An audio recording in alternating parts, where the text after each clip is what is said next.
So good morning guys और आपके crack exam channel में आप सभी का स्वागत है। तो आज के इस वीडियो में अक्टूबर के इंपॉर्टेंट करंट अफेयर्स को हम लोग कवर करेंगे। तो हमारा पहला प्रश्न क्या है, हाल ही में संयुक्त राष्ट्र दिवस कब मनाया गया? तो आंसर होगा 24 अक्टूबर को। तो 1948 से हर साल 24 अक्टूबर को हम ये यूनाइटेड नेशन डे के रूप में मना रहे हैं। और 24 अक्टूबर को ही क्यों? क्योंकि 24 अक्टूबर 1945 को यूनाइटेड नेशन की स्थापना हुई थी, इसीलिए यूनाइटेड नेशन, इसका हेडक्वार्टर मिलेगा आपको न्यूयॉर्क में और इसके सेक्रेटरी जनरल है एंटोनियो गुटेरेस। अच्छा, 24 अक्टूबर को और भी कुछ डेज हम मनाते हैं, मैं आपको बताता हूँ। एक तो 24 अक्टूबर को हमने मनाया विश्व विकास सूचना दिवस, वर्ल्ड डेवलपमेंट इंफॉर्मेशन डे। उसके अलावा 24 अक्टूबर को हमने वर्ल्ड पोलियो डे के रूप में भी मनाया, जिसकी थीम थी one day one focus ending polio. और 24 अक्टूबर को ही नेशनल फूड डे के रूप में भी मनाया। आपको याद होगा अभी हमने वर्ल्ड फूड डे भी मनाया था। चलो ये मेरा प्रश्न है आप लोगों से, वर्ल्ड फूड डे अभी हमने कब मनाया था? बढ़ते आगे। फिर है, हाल ही में लेबनान के प्रधानमंत्री के रूप में किसने शपथ ली है? तो आंसर होगा साद अल हरीरी। तो लेबनान के पूर्व प्रधानमंत्री हैं ये साद अल हरीरी, और इन्होंने संसदीय चुनाव में बहुमत प्राप्त करने के बाद दोबारा से प्रधानमंत्री के पद की शपथ ले ली है। एक्चुअली पिछले साल अक्टूबर के महीने में इन्होंने जन विरोध के कारण इस्तीफा दे दिया था। बाकी सादिर जापरोव किर्गिस्तान के नए प्रधानमंत्री बने, हिचेम मचीची ट्यूनीशिया के नए प्रधानमंत्री बने और इमोमाली रहमोन तजाकिस्तान के प्रेसिडेंट बने। अब बात लेबनान की है तो ये रहा मैप में लेबनान, कैपिटल इसकी बैरूत है, करेंसी है लेबनीज पाउंड। बढ़ते आगे। फिर है, हाल ही में किस शहर ने दुनिया के सबसे बड़े फव्वारे फाउंटेन का रिकॉर्ड तोड़ दिया? तो आंसर होगा दुबई। तो यूनाइटेड अरब अमीरात के दुबई शहर ने दुनिया के सबसे बड़े फव्वारे के लिए रिकॉर्ड तोड़ दिया है। तो यहाँ पे जो पाम फाउंटेन है, जो 14,366 वर्ग फीट यानी कि स्क्वायर फीट के क्षेत्र को कवर करता है, इसी ने दुनिया के सबसे बड़े फव्वारे का रिकॉर्ड तोड़ दिया है। और इसी के साथ आपको बता दूं कि यूनाइटेड अरब अमीरात में दुबई के पास पहले से ही दुनिया की सबसे ऊंची इमारत और सेवा में दुनिया की सबसे तेज पुलिस कार का रिकॉर्ड भी है। अब बात यूनाइटेड अरब अमीरात की है तो ये रहा मैप में यूएई, कैपिटल अबू धाबी है, करेंसी है दिरहम और प्रेसिडेंट शेख खलीफा बिन जायद अल नहयान। और ये जो दुबई है यहीं पे हेडक्वार्टर मिलेगा आपको आईसीसी का, इंटरनेशनल क्रिकेट काउंसिल। अभी आपको पता है जो आईपीएल है उसका 13वां संस्करण ये यूनाइटेड अरब अमीरात में चल रहा है।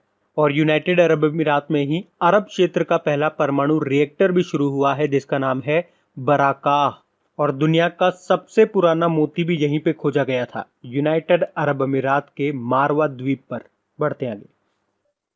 अच्छा गाइस, इसी के साथ मैं आपको बता दूं, अगर आप में से कोई स्टूडेंट बैंक एग्जाम की प्रिपरेशन कर रहे हैं तो आपके लिए एक सूचना, अनअकैडमी लेकर आया है आपके लिए एसबीआई क्लर्क मेन का फुल लेंथ मॉक टेस्ट, और वो भी बिल्कुल फ्री में। और ये टेस्ट बिल्कुल लाइव होगा, बिल्कुल आपके मेंस एग्जाम की तरह होगा, उसी पैटर्न में होगा, वैसी ही मार्किंग होगी और उतना ही टाइम मिलेगा आपको, सब कुछ वैसा जैसा आपके मेंस एग्जाम में हो रहा है, ताकि आप अपना परफॉर्मेंस चेक कर सकें।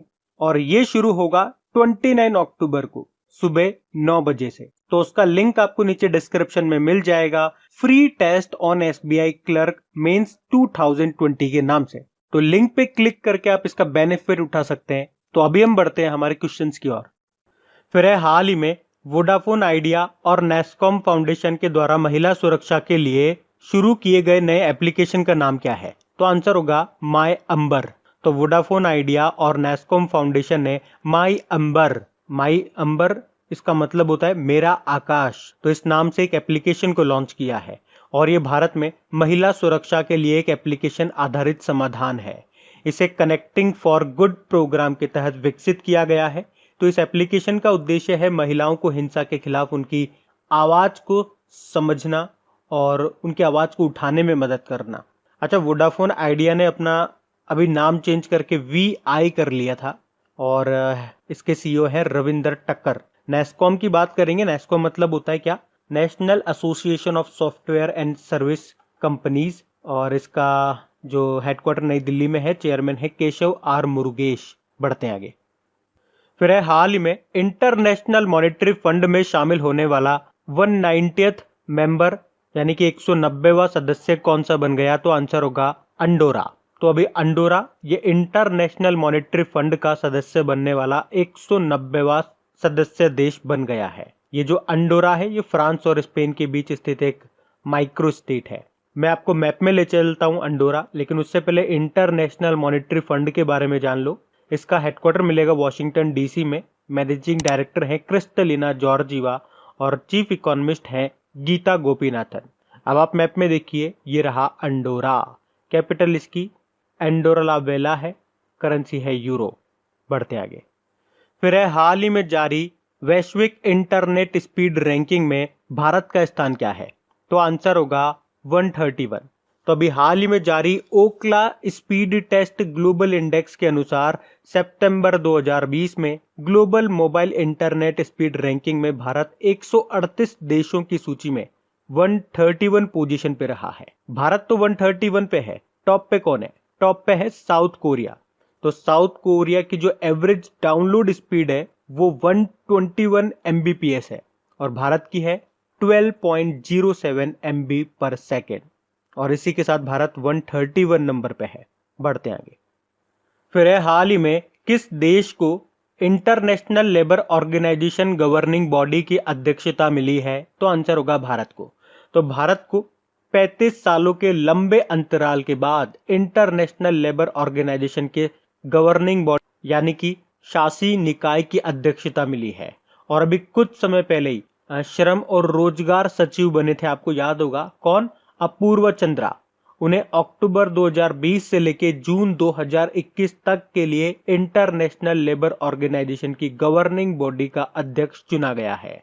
तो ये आप याद रखना। बाकी इंटरनेशनल लेबर ऑर्गेनाइजेशन से याद रख लो, इसका हेडक्वार्टर मिलेगा आपको जेनेवा स्विट्जरलैंड में। 187 सदस्य देश है। अच्छा, इंटरनेशनल लेबर डे कब मनाते हैं अपन? तो याद रखना 1 मई को। बढ़ते हैं आगे। फिर है हाल ही में किस राज्य ने सुनंदा सम्मान की स्थापना की है? तो आंसर होगा उड़ीसा ने। तो अभी उड़ीसा सरकार ने प्रख्यात गायिका सुनंदा पटनायक के सम्मान में शास्त्रीय संगीत में उत्कृष्टता के लिए ये सुनंदा सम्मान की स्थापना की है। तो शास्त्रीय संगीत के लिए जो उड़ीसा संगीत नाटक अकादमी पुरस्कार दिया जाता था, अब इस पुरस्कार को सुनंदा सम्मान के नाम से जाना जाएगा। और याद रखना, इस सुनंदा सम्मान में 2.5 लाख रुपए का नगद पुरस्कार दिया जाएगा। अब बात उड़ीसा की है, तो ये रहा मैप में उड़ीसा। देखो, इसकी कैपिटल है भुवनेश्वर, मुख्यमंत्री है नवीन पटनायक और गवर्नर है गणेशी लाल। अभी आपको याद होगा उड़ीसा सरकार ने मो विद्युत पोर्टल लॉन्च किया था। उसके अलावा राष्ट्रीय रग्बी टीमों को स्पॉन्सर करेगी उड़ीसा की सरकार 3 सालों के लिए। उसके अलावा उड़ीसा सरकार ने Sujal drink from tap mission योजना शुरू की है, गरिमा योजना शुरू की है और अमृत योजना रैंकिंग में टॉप पे रहा है उड़ीसा।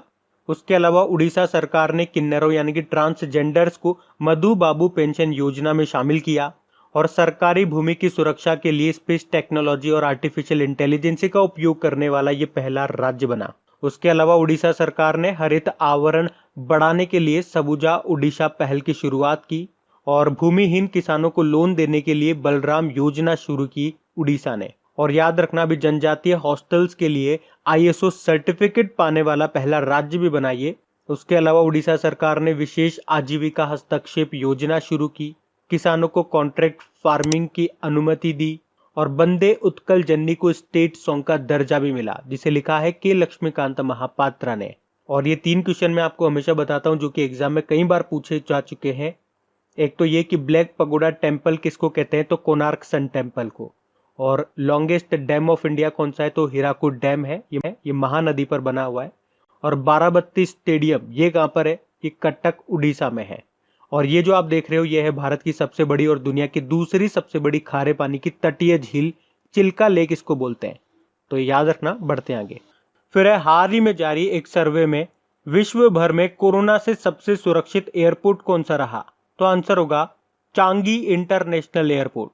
तो अभी एक global organisation Safe Travel Barometer ने एक सर्वे किया जिसमें 200 से ज्यादा एयरपोर्ट्स को शामिल किया गया और इसमें सिंगापुर का चांगी इंटरनेशनल एयरपोर्ट पहले स्थान पर रहा और दूसरे स्थान पर रहा भारत का इंदिरा गांधी इंटरनेशनल एयरपोर्ट। तो इस सर्वे में बेसिकली ये देखा गया कि संक्रमण फैलने से रोकने के लिए किस एयरपोर्ट ने कितनी तैयारी की है। तो याद रखना, पहले नंबर पे ये चांगी इंटरनेशनल एयरपोर्ट है, सेकंड पे है इंदिरा गांधी इंटरनेशनल एयरपोर्ट।